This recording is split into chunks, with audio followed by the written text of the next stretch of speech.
Hello friends, welcome back to cinema secrets. இன்னைக்கு இந்த வீடியோவில் நான் பேச போகிறது ஒரு இன்ட்ரெஸ்டிங்கான வீடியோ தாங்க. என்னங்க எல்லா வீடியோவும் இன்ட்ரெஸ்டிங்கான வீடியோன்னு சொல்கிறீங்க, உள்ள என்ன தான் இருக்குது அப்படின்றதுக்கு ஸ்ட்ரைட்டாக மேட்டருக்கு வாங்க அப்படின்னு கேட்டிங்கன்னா சொல்கிறேன். என்ன மேட்டர் அப்படின்னு பார்த்தீங்கன்னா, நம்ம தமிழ் சினிமாவை சேர்ந்த ஒரு சில முன்னணி நடிகர்கள் நல்லா படம் நடிச்சிட்டு இருக்கும் போது திடீர்னு பார்த்தா ஒரு பெரிய ஆக்சிடென்ட்ல சிக்கிப்பாங்க. அந்த மாதிரி ஆக்சிடென்ட்ல அவங்களோட உயிரை போயிருக்கக்கூடிய சந்தர்ப்பம் நிகழ்ந்திருக்கும். ஆனால் இருந்தாலும் மயிர் இழையில் உயிர் தப்பிய அந்த நடிகர்கள்லாம் யார் அப்படின்றத பற்றி பேச போகிறோம். அது மட்டும் இல்லாமல் எந்த மாதிரியான ஆக்சிடென்ட் இன்சிடென்ட்ஸ்ல அவங்க சிக்கினாங்க அப்படின்றதையும் தெள்ள தெளிவாக விலாவரியா இந்த வீடியோவில் பேச போற நண்பர்களே. அதனால இந்த வீடியோவை நீங்க கடைசி வரைக்கும் பாருங்க. அதுக்கு முன்னாடி மறக்காம நம்ம சேனலையும் அப்படியே சப்ஸ்கிரைப் பண்ணிட்டு உள்ள வாங்க. இப்போ வாங்க, நேரம் கடத்தாம வீடியோல போவோம். இப்போ இந்த லிஸ்ட்ல முதலாவதா சொல்ல போறதே நம்ம நடிகர் விஜய் ஆண்டனி அவர்கள். இவரை பார்க்கும்போது ஒரே ஒரு விஷயம் தாங்க தோணும். நீங்க மியூசிக் போட்டுட்டு இருந்தீங்க, ஓகே. ப்ரொடியூசர் ஆனீங்க, அதுவும் ஓகே. ஹீரோ ஆனீங்க, அது கூட ஓகே. எடிட்டர் ஆனீங்க, டைரக்டர் ஆனீங்க, அதை கூட நாங்க ஏத்துக்கிறோங்க. ஆனா ஜாக்கி சான் மாதிரி நானும் ஸ்டண்ட் பண்றேன் அப்படின்னு நீங்க நினைச்சது ரொம்ப தப்பு இல்லையா? அதாவது நீங்க எல்லாம் பண்ணக்கூடாதுன்னு நான் சொல்லல. அவங்க அளவுக்கு நீங்க பிராக்டிஸ் பண்ணிக்கிட்டு சேஃப்டி பிரிகாஷன் எல்லாம் தெரிஞ்சுக்கிட்டு நீங்க ஸ்டண்ட் பண்ணணும். இல்லைன்னா என்ன தெரியுங்களா நடக்கும்? இப்ப நான் சொல்ல போற சம்பவம் தான் நடக்கும். அதாவது என்ன ஆச்சுன்னு பாத்தீங்கன்னா, விஜய் ஆண்டனி அவர்கள் சமீபத்தில் பிச்சைக்காரன் 2 அப்படின்னு ஒரு படம் பண்ணாரு பாத்தீங்களா? இந்த படத்துக்கு என்னென்னமோ பண்ணாரு. ஆனா அந்த படம் வந்து ஓடிச்சான்னு கேட்டா ஓடல. வியாபார ரீதியா வெற்றி படமா ஆயிடுச்சு. இருந்தாலும் அந்த படத்தோட ஷூட்டிங் வந்து மலேசியால நடந்துட்டு இருந்தது நண்பர்களே. அப்போ வந்து மலேசியால தானே ஷூட் நடக்குது, கொஞ்சம் ஜாப்பனீஸ் படம் சைனீஸ் படம்லாம் பார்க்கலான்னு ஜாக்கி சான் ப்ரூஸ்லி படம்லாம் வாங்கி போட்டு பார்த்துருப்பாரு போல இருக்கு.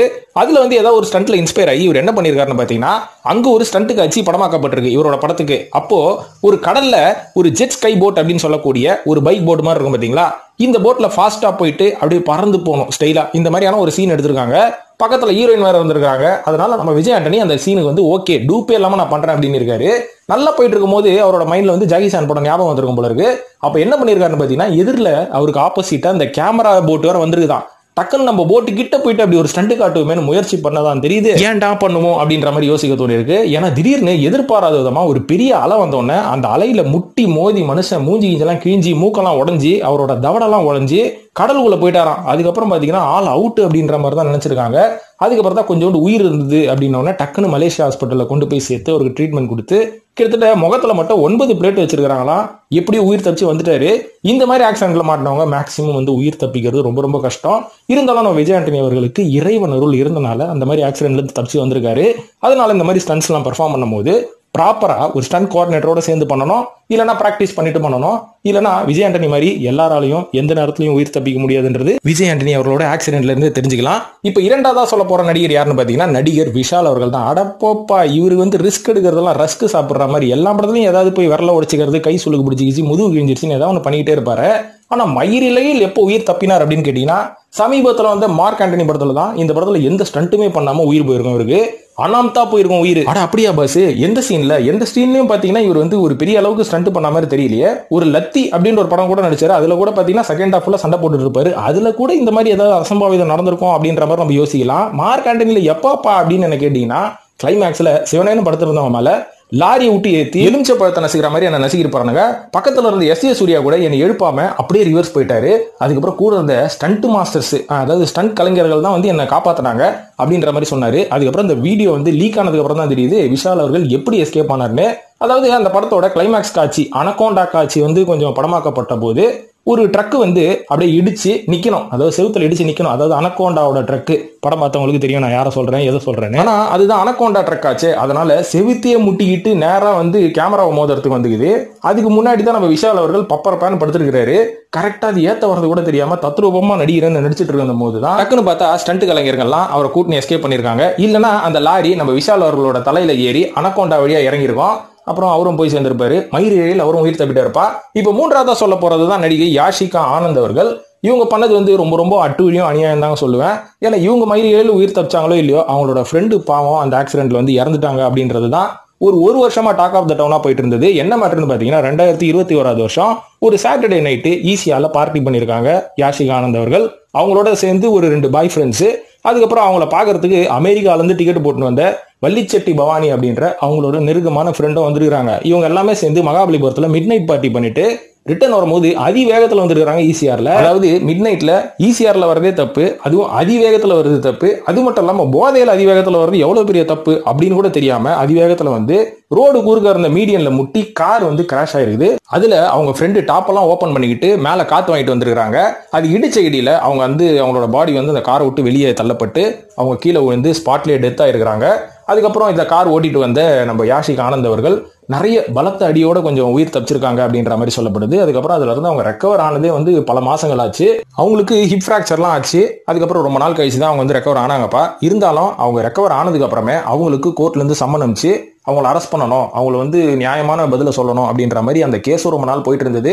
அதுல வந்து இப்ப வெளில வந்து உடம்புலாம் ரெக்கவரி ஆகி இப்ப வந்து ஒழுங்கா படம் நடிச்சிட்டு இருக்காங்க. இனிமேல் அவங்க வாழ்க்கையில இந்த தப்பை பண்ண மாட்டாங்க அப்படின்ற மாதிரி நம்புறோம். ஏன்னா இவங்களுக்கு சேதமோ இல்லையோ பல பேருக்கு சேதமாயிடுச்சு. இதனால என்ன சொல்றீங்க? இப்ப நான்காவதா சொல்ல போறது, நடிகர் ஜெய் மற்றும் பிரேம்ஜி ஒரு பெரிய ஆக்சிடென்ட்ல தம்பிச்சாங்க. இதுக்கு பேர் வந்து அதிப்புன்னு சொல்லுவாங்க. என்ன அதிப்புன்னு பாத்தீங்கன்னா, நீங்க படப்பிடிப்புல கஷ்டப்பட்டு ஷூட்டிங்ல ஏதாவது ஒரு அடிபட்டதுன்னா உங்க டெடிகேஷன் சொல்லலாம். ஆனா இவங்க ஷூட் முடிச்சதுக்கு அப்புறம் பண்ற வேலையை எதோட சேர்த்துக்கிறது நம்மளுக்கே தெரியல. ஜெய்யும் பிரேம்ஜி என்ன பண்ணிருக்காங்கன்னு பாத்தீங்கன்னா, இதே மாதிரி நல்லா குடிச்சு போட்டு போதையில செம ஃபாஸ்டா வண்டி ஓட்டி இருக்கிறாங்க.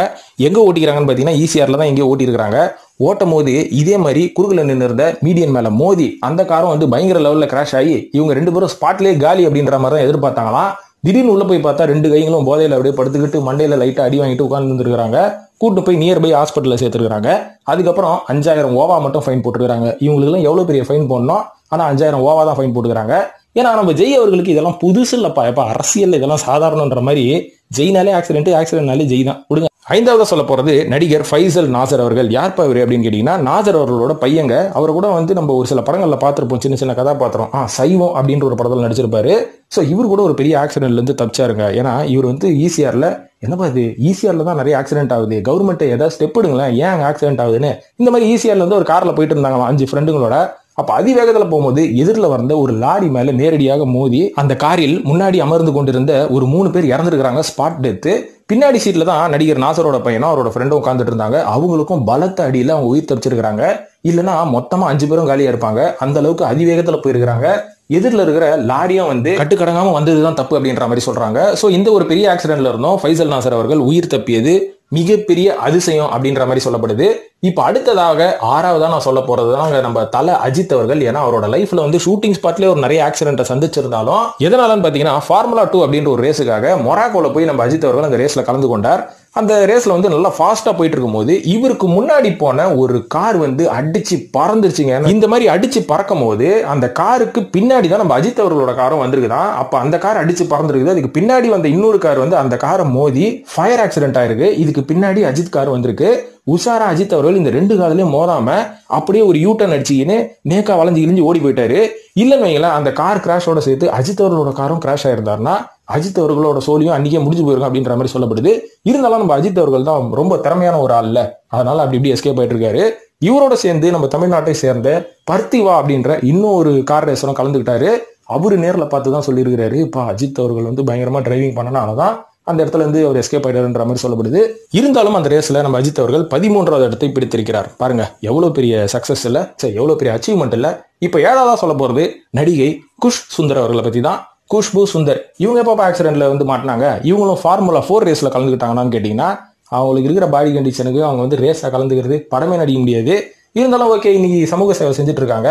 என்ன நடந்ததுன்னு பாத்தீங்கன்னா, அதாவது பிஜேபியில வந்து இந்த வெற்றிவேல் யாத்திரா அப்படின்னு ஒன்று கண்டக்ட் பண்ணாங்க இல்லைங்களா, அந்த வெற்றிவேல் யாத்திராக்காக குஷ்பு அவர்கள் அவங்களோட கார் எடுத்துக்கிட்டு மேல்மருவத்தரை தாண்டி போயிட்டு இருக்கும்போது ஒரு கிட்டத்தட்ட ஒரு 9:30 மணிக்கு ஒரு பெரிய லாரி கரெக்டா உட்காந்துட்டு இருக்க பக்கமா பார்த்து அப்பளம் மாதிரி இடிச்சுட்டு போயிட்டாங்களாம். இந்த ஒரு ஆக்சிடென்ட் நடந்தனால அங்க ஊரே கூடி போய் ஐயோ குஷ்பு தாக்கப்பட்டு விட்டார் அப்படின்ற மாதிரி, நம்ம தமிழ் செல்வி தாக்கப்பட்டு விட்டார் அப்படின்ற மாதிரி ஒரு காமெடி பார்த்திருப்பீங்கல்ல, அந்த மாதிரி வந்து எல்லாரும் ஊரே சூழ்ந்துக்கிட்டு உள்ள பார்த்தா குஷ்பு அந்த அப்பளமான கார்ல இருந்து கெத்தா வெளில வராங்களாம். ஒரு பெரிய அடி கூட இல்ல. உடனே ஓகே கார் தான் டேமேஜ் ஆச்சு, என்ன யாராலையும் டேமேஜ் பண்ண முடியாதுன்னு சொல்லி பின்னாடி வந்த கார்ல ஏறி மறுபடியும் யாத்திராவை கண்டினியூ பண்ண ஆரம்பிச்சிட்டாங்க. பாவம் அந்த டிரைவரை தான் கூட்டு போய் அரெஸ்ட் பண்ணி உட்கார வச்சு லாடம் கட்டிட்டு வராங்க. 8வதா சொல்ல போறது நம்ம நடிகர் சூர்யா அவர்கள். கங்குவா அப்படின்ற ஒரு படம் வந்து இப்போ பெரிய லெவல்ல போயிட்டு இருக்கு. நம்ம சிறுத்தை சிவா வந்து அதிக பெரிய பட்ஜெட்ல எடுத்துட்டு இருக்காரு. அதுவும் சூர்யா அவர்களோட கரியர்ல இது ஒரு பெரிய பட்ஜெட்டா 32 லாங்குவேஜ்ல வரப்போது அந்த படம். ஏற்கனவே தமிழை வந்து கொலையா கொண்டுட்டு இருந்த டைரக்டர் வந்து இப்போ 32 லாங்குவேஜ்காரனையும் கொலையா கொல்ல போறார் அப்படின்றது தான் நிதர்சனமான உண்மை. ஸோ இந்த படத்தோட படப்பிடிப்பிலையும் ஒரு பெரிய ஆக்சிடென்ட் நடந்தது. அதுல இருந்து சூர்யா அவர்கள் மயிரிழையில் உயிர் தப்பினார். கண்டிப்பா வந்து இது வந்து ஒரு கிரேட் எஸ்கேப் அப்படின்னு தான் நான் சொல்லுவேன். என்னன்னு பாத்தீங்கன்னா, EVP ஃபிலிம் சிட்டில இந்த படப்பிடிப்பு நடந்துட்டு இருக்கும்போது ஒரு 10 அடியில பெரிய கேமரா வச்சு இந்த படத்தை வந்து படப்பிடிப்பு நடத்தும் போது அந்த கேமரா அருந்து சூர்யா தலையில உயரத்துக்கு வந்துதான். ஆனா சூர்யா டக்குன்னு விலகினால அவரோட ஷோல்டர்ல விழுந்து அவருக்கு வந்து ஒரு பெரிய ஷோல்டர் இன்ஜுரியா இருக்கு. அதுல இருந்து கொஞ்சம் ரெக்கவர் ஆனதுக்கு அப்புறம் தான் மறுபடியும் படப்பிடிப்புல கலந்துகிட்டாரு அப்படின்ற மாதிரி சொல்லப்படுது. அதுவே ஒரு தலையில விழுந்திருந்தா அன்னைக்கே சூர்யா அவர்கள் கோமா தான். அதுக்கப்புறம் பார்த்தீங்கன்னா அவர் வச்சு கோமாளி பார்ட் 2 தான் எடுத்துருக்கணும். ஆனால் எப்படியோ பரவாயில்ல, சூர்யா அவர்கள் உயிர் தப்பி விட்டார். அதனால இந்த படம் வந்து கண்டிப்பாக வெற்றி படமாக அமையும் அப்படின்றதுல எந்த சந்தேகமும் இல்லை. நம்பா இதுக்கு முன்னாடி இந்தியன் 2லயும் இப்படி ஒரு ஆக்சிடென்ட் நடந்தது, ஆனால் இன்னி வரைக்கும் வெளில வரலையே அப்படின்னு கேட்டீங்கன்னா, எப்பா வாய முடுங்கப்பா, நான் சொல்லி அப்புறம் ஏதாவது நடந்துற போகுது, வரும் வெயிட் பண்ணி பார்ப்போம், வரும். ஸோ நண்பர்களே, இப்போ இந்த நடிகர்களுக்கு ஏற்பட்ட ஒரு மிகப்பெரிய ஆக்சிடென்ட், அதுல இருந்து எப்படி தப்பிச்சாங்க அப்படின்றத இந்த வீடியோல நம்ம பேசியிருக்கோம். இன்னொரு லிஸ்ட்ல நிறைய நடிகர்கள்லாம் இருக்காங்க, அதெல்லாம் நம்ம அடுத்தடுத்த வீடியோல பேசுவோம். ஸோ இந்த வீடியோ பார்த்ததுக்கு நன்றி. இது பற்றி உங்களோட கருத்துக்களை கமெண்ட் செக்ஷன்ல போட்டு வழக்கம் போல சினிமா சீக்ரெட்ஸையும் சப்ஸ்கிரைப் பண்ணிட்டு ஃபாலோ பண்ணுங்க நண்பர்களே. நன்றி.